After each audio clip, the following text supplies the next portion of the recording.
The Rock Bottom Museum is a pretty slow and tedious button presser and a cutscene fest in casual play. In the speed run, we can clip through both laser walls and skip to the end of the level. In this tutorial, I'm going to explain how to do it and give some tips on improving your consistency. Before we begin, I want to bring up the concept of maximizing your jumps as I covered earlier in the series. If you hold down the jump button, you'll get a higher jump than if you just tap it. This is especially important for the first part of the segment, so keep that in mind. Now let's get started. To start, you're going to want to enter the museum as Sandy. After you reject the text box, you can climb up these objects to reach the turret and jump to the second level of the first area. After that, you can make your way up to the third level, where I highly recommend activating the checkpoint in case you fail this part during the run. Now stand on this railing and watch the center tire swing back and forth through the laser wall. When the center tire swings from your side and completely clips into the other side, double jump and glide toward the left side of it. If you time this well, you should be able to grab the tire and clip to the second area of the museum. This is because characters cannot experience knockback during grabbing animation. As long as you're grabbing for the time it takes for the tire to swing through the wall, you'll clip through.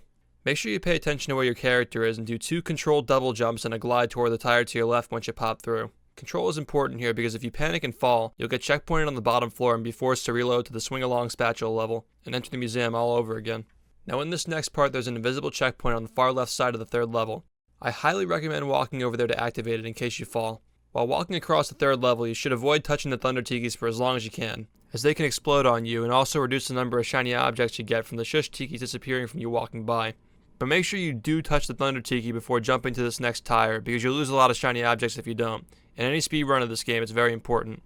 Now that you're waiting on this tire, you should watch the next tire swinging through the next laser wall over there.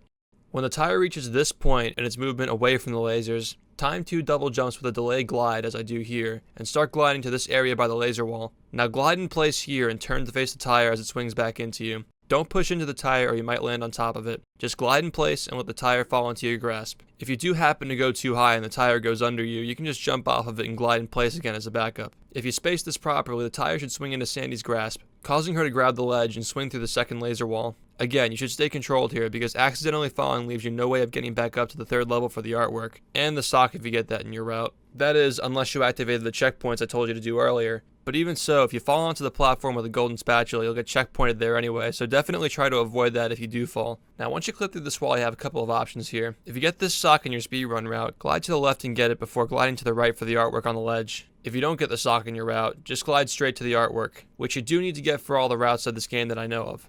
When you go for the artwork, try to stay as far left as possible, because if you walk too far to the right, you'll activate the swinger cutscene and lose a bunch of time. I recommend just standing far to the left and karate chopping into it. Once you get the artwork, just jump down to the second level and collect the golden spatula. All you gotta do after that is just jump to the bottom floor and get the artwork down there. One final thing I should mention is you can collect this artwork earlier if you fall into this area by accident as kind of a recovery strat before going for the other artwork in the spatula. However, if you do this, remember to watch out for those checkpoints, because if you activate them, you can't get back up.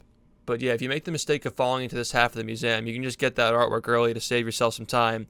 Then you would just death warp back up to the checkpoint, continue on, and once you get the spatula, since you've already gotten the artwork from when you failed that one time, you can just go to where you're going next. This episode had a lot of things for you to process, so thank you for sticking through the whole thing. This one is really going to help you when you start running the game.